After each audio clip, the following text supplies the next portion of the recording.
Halo, selamat kembali. Anda sudah bersedia untuk Ultimate Challenge. Kalau kau boleh teka dialog-dialog ni, tahniah, kau ni tahap guru drama Melayu. Ada 10 soalan dialog paling epik dalam drama TV3 zaman 90-an 2000-an. Kalau dapat 9 dari 10, kau layak jadi penulis skrip. Tapi kalau bawah 5, mesti zaman tu kau asyik main PS1 je.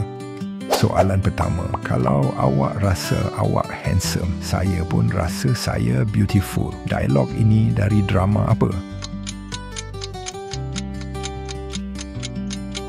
Idaman. Kau ingat kau boleh beli saya dengan duit kau? Dialog ikonik ini diucapkan oleh watak siapa? Sairah Fauziah Latif. Dulu saya cintakan awak, sekarang saya bencikan awak. Dialog ini popular dalam drama Cinta Tiada Ganti. Dapat perfect trigger dari trigger, komen saya tahu semua dialog ni. Okey, jom teruskan. Ada lagi dialog bombastik.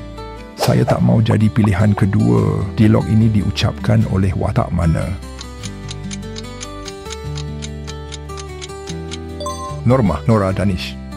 Kau ingat lelaki baik tak ada perasaan? Dialog pedas ini dari drama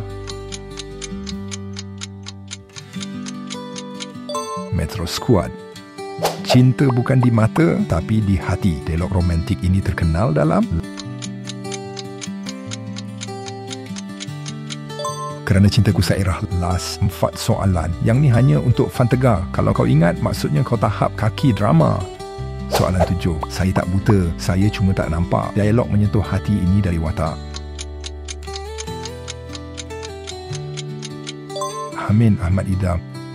Kau ingat dunia ni adil? Dialog sini-sini diucapkan oleh Datin Mariana Zizi Ezzeta. Kalau kau gadis baik, kenapa kau dalam bilik saya? Dialog kontroversi ini dari drama Julia. Soalan last. Cinta pertama tak semestinya cinta terakhir. Dialog klasik ini diucapkan oleh Dr. Farid Harun Aziz. Tamat. Jadi, berapa dialog yang kau ingat? Kalau 8 ke atas, komen RQ Encyclopedia Dialog TV3.